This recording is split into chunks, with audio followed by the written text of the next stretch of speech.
జై గురుదత్త శ్రీ గురుదత్త.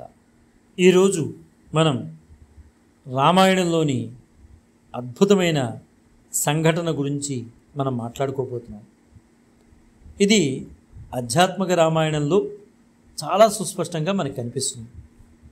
రాముడు అరణ్యవాసానికి వెళ్ళిన తదనంతర కాలంలోనే భరతుడు, వారి కులాచారుడైన వశిష్ఠుడు, తమ్ముడైన శత్రుఘ్నుడు, రాజమాతలు, మంత్రులు సర్వ సైన్యాలతో అయోధ్య నుంచి అడవులకి బయలుదేరుతారు.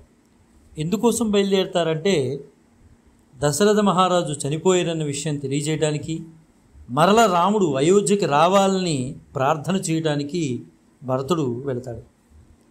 ఆ సమయంలోనే అనేక రకాలైన సంభాషణలు భరతుడికి రామునికి మధ్య జరుగుతాయి. ఈరోజు మనం మాట్లాడుకునేది భరతుడికి రాముడికి మధ్య జరిగిన సంభాషణ కన్నా కైకేయిలో పరివర్తన వస్తుంది. ఆ పరివర్తన అనే సంఘటన గురించి ఈరోజు మనం మాట్లాడుకుంటున్నాం. అయితే వీళ్ళందరూ అక్కడికి వెళ్ళి రామునితో జరిగిన సంఘటనలన్నీ విన్నవించుకుంటారు. అది వేరే సందర్భంలో మనం మాట్లాడుకోవచ్చు. అయితే భరతుడు ఒక్క మాట చెప్తాడు, అది మనం మాట్లాడుకున్నాం. భరతుడు భక్తిపూర్వకంగా రాముని యొక్క పాదుకలను తీసుకుని నమస్కరించి తన దగ్గర ఉంచుకుని హృదయంలో భక్తిరసం ఉప్పొంగుతుంటే గద్గత కంఠంతో భరతుడు ఇలా అంటాడు, రామా, నువ్వు 14 సంవత్సరాలు నిండిన మరుదినమే అయోధ్యకు రావాలి.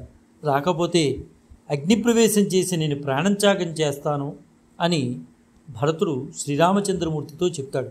ఇద్దరి మధ్యలో చాలా సంభాషణలు వస్తాయి. ఇప్పుడు వాటి గురించి మనం చర్చ చేసుకోవట్లా, కేవలం కైకేయిలో పరివర్తన ఎలా వచ్చిందనే దాని గురించి మనం మాట్లాడుకుంటాం. సరే, ఎప్పుడైతే భరతుడు ఇలా అన్నాడో రాముడు కూడా దాన్ని అంగీకరిస్తారు. ఆ భరతుని యొక్క ప్రార్థనను అంగీకరిస్తారు. భరతుడు, కులాచారుడైన వశిష్ఠుడు, తమ్ముడైన శత్రుఘ్నుడు, రాజమాతలు, మంత్రులు సర్వసైన్యాలతో రాములు వారికి విన్నవించుకున్న తర్వాత అందరూ కూడా అయోధ్యకి తిరిగి వెళ్ళే పయనంలో ఉంటారు. ఆ సమయంలో కైకేయి అశ్రుపూరిత నయనాలతో ఏకాంతంలో శ్రీరాముడి దగ్గరికి వస్తుంది. ప్రధాన పాత్ర ఇక్కడ మనం మాట్లాడుకుంటే కైకేయిగా మనం మాట్లాడుకుంటాం. సరే, కైకేయికి ఎవరు చెప్పారు, అందరూ చెప్పిందా అనే మాట పక్కన పెడితే, కైకేయి నుంచి వచ్చినటువంటి మాటల వల్ల శ్రీరామచంద్రమూర్తి అడవులకు వెళ్ళాడని మనకు తెలుసు రామాయణంలో. కాబట్టి ఆమె అశ్రుపూరిత నయనాలతో ఏకాంతంలో శ్రీరాముడి దగ్గరికి వచ్చింది. అందరూ ముందు నడుస్తున్నారు, ఈమె మాత్రం వెనక్కి నడిచి శ్రీరాముడి దగ్గరికి వస్తుంది. శ్రీరాముడి దగ్గరికి వచ్చి ఒకే మాట అంటుంది, ఓ శ్రీరామ, ఏదో ఒక మాయ నన్ను ఆవహించింది. దాని ఫలితంగానే నేను ఒక మూఢురాలనైతిని. నీ రాజ్యాభిషేకానికి నేను భంగం కలిగించాను. ఈ దుష్కృత్యానికి నన్ను క్షమించు శ్రీరామ. క్షమాగుణమే కదా మహాత్ముల స్వభావము అని ఒక అద్భుతంగా ఒక మాట చెప్తుంది. త్వం సాక్షాత్ విష్ణురవ్యక్త పరమాత్మా సనాతన మాయామానుషరూపేణ మోహయస్యఖిలం జగత్ త్వయేవ ప్రేరితో లోకః కురుతే సాత్వస్వాదువా అని చాలా చక్కగా కైకేయి శ్రీరాముడి దగ్గర ఉంటుంది. అంటే శ్రీరామ, నువ్వే సాక్షాత్తు మహావిష్ణువు, ఎవరికీ కడపడని పరమాత్ముడు నువ్వే ఆదిదేవుడు అయ్యా. మాయామానవ రూపంలో జన్మించి లోకాలను మోహంలో ముంచుతున్నావయ్యా నువ్వు. ప్రజలు దుష్కార్యాలు చేయడం కూడా నీ ప్రేరణతోనే జరుగుతోంది. ఈ విశ్వం నీ అధీనమై ఉంది. నీ ఆధారమే లేకపోతే ఈ విశ్వానికి ఉనికే లేదు శ్రీరామ. కంటికి కనపడిన ఒక దర్శకుడు ఎలా తోలుబొమ్మలను ఆడిస్తాడో అదేవిధంగా బహురూపిణి అయిన నీ మాయాశక్తి అనే నర్తకి ఈ విశ్వంలోని జనుల్ని ఆడిస్తోందయ్యా. నేను కూడా దేవకార్యం ఫలించడానికి నీ శక్తిచే ప్రేరేపింపబడి ఆడింపబడ్డాను. దుష్టబుద్ధి నన్ను ఆవరించింది. నేను పాపకార్యానికి ఒడిగట్టుకున్నాను.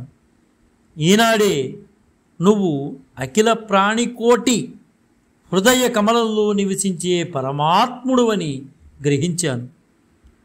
దేవతలు కూడా నిన్ను చూడలేరయ్యా మహానుభావ అంటూ ఒక శ్లోకం చెప్తుంది.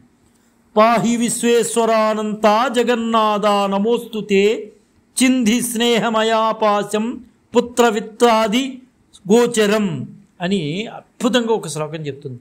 పాహి విశ్వేశ్వరానంత జగన్నాథ నమోస్తుతే చింది స్నేహమయం పాశం పుత్రవిత్తాది గోచరం.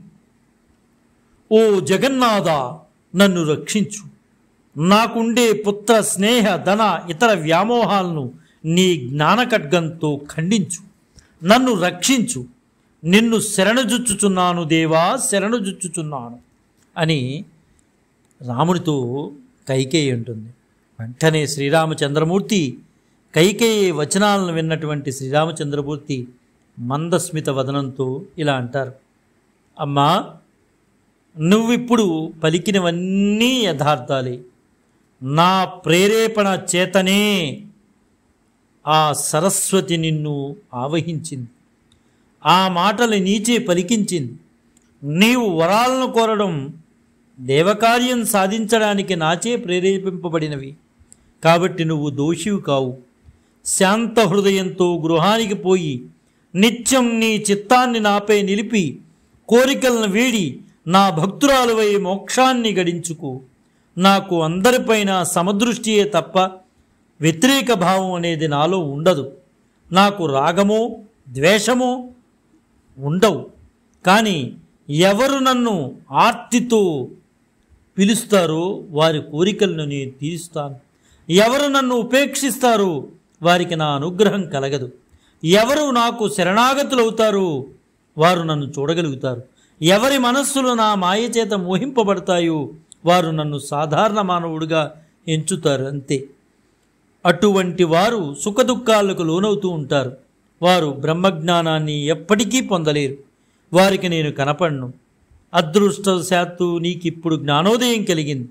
ఫలితంగా నీకీ జనన మరణ సంసార వలయం నుండి విముక్తి పొందే అవకాశం లభించింది తల్లి. నన్ను అన్ని వేళలా స్మరిస్తూ నీ దైనందిన కార్యకలాపాల్లో పాల్గొంటూ ఉండు. అప్పుడు నీకు కర్మఫలాలపైన ఆసక్తి తొలగుతుంది అనగానే రాముని వచనాలు విన్నటువంటి ఆ కైకేయి ఆశ్చర్యచకితురాలై శ్రీరామునికి ప్రదక్షిణం చేస్తూ పలుమార్లు నమస్కరించి ఆనందంతో అందరితో పాటు అయోధ్యకి మరలి వెళ్ళింది. ఈ సంఘటన రామాయణాలు ఎన్ని ఉన్నా ఒక ఆధ్యాత్మిక రామాయణంలో అద్భుతంగా ఆవిష్కరించబడింది. కాబట్టి మనకే సొంతమైనటువంటి మన పురాణాలను, మన కావ్యాలను, మన చరిత్రకి సంబంధించినటువంటి అంశాలను మనం కాపాడుకోవాలి. జై గురుదత్త, శ్రీ గురుదత్త, శ్రీపాద శ్రీవల్లభ చరణదాసుడు, మానికొండ రాజశేఖర శర్మ, రాజమహేంద్రరావు. స్వస్తి.